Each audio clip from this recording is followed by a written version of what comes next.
Assalamualaikum warahmatullahi wabarakatuh. Saya selaku Ketua Ikatan Muslimin Aceh Medaulat atau disingkat dengan Imam,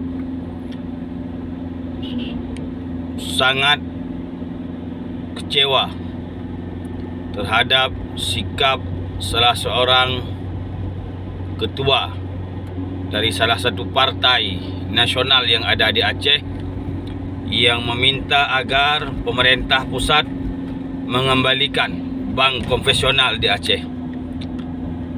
Padahal di Aceh sedang kita galakkan bank syariah sesuai dengan syariat Islam.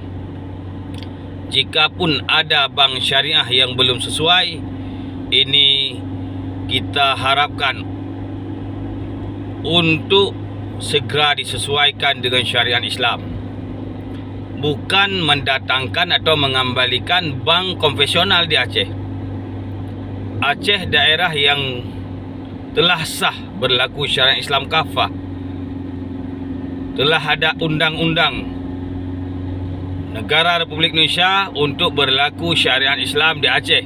Maka tidak ada pihak yang ingin mengkhianati syariat Islam di Aceh. Tidak ada pihak yang berani-berani menolak apapun bentuk daripada syariat Islam di Aceh, termasuk dalam hal riba, karena riba adalah bahagian dari dosa besar.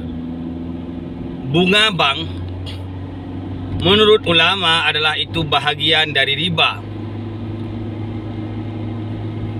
yang wajib kita lawan.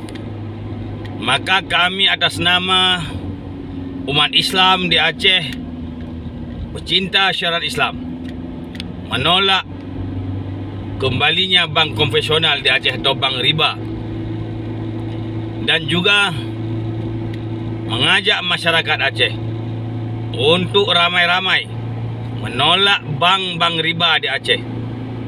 Kemudian juga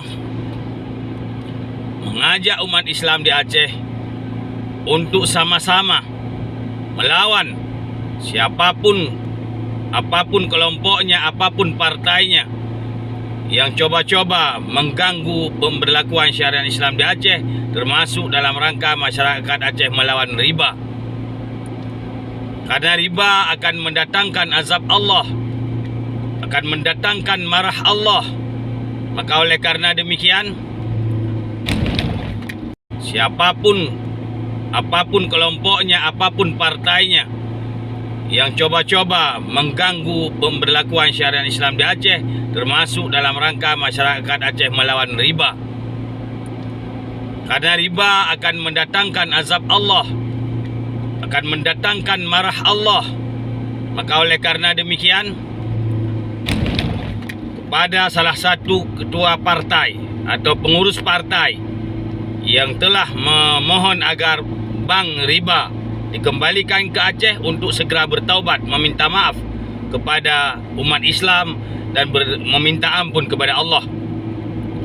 Jikapun tetap bersisi keras dan tidak mau memohon maaf, bahkan berusaha untuk mengembalikan bank riba di Aceh, maka saya ajak umat Islam di Aceh untuk menghancurkan partai tersebut.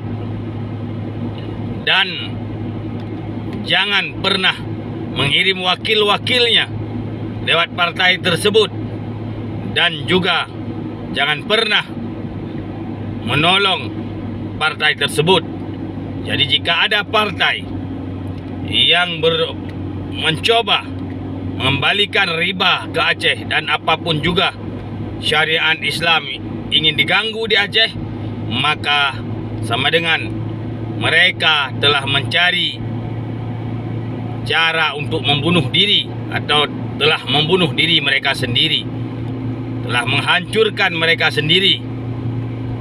Inilah pesan saya, mudah-mudahan semua umat Islam, saudara-saudara saya yang ada di Aceh, baik yang masyarakat biasa atau wakil rakyat atau pengurus partai, untuk sama-sama memperjuangkan syariat Islam di Aceh. Kalaupun telah keluar kalimat yang tidak bagus atau usaha yang tidak sesuai dengan syariat, segera bertaubat kepada Allah. Sekian, Assalamualaikum warahmatullahi wabarakatuh.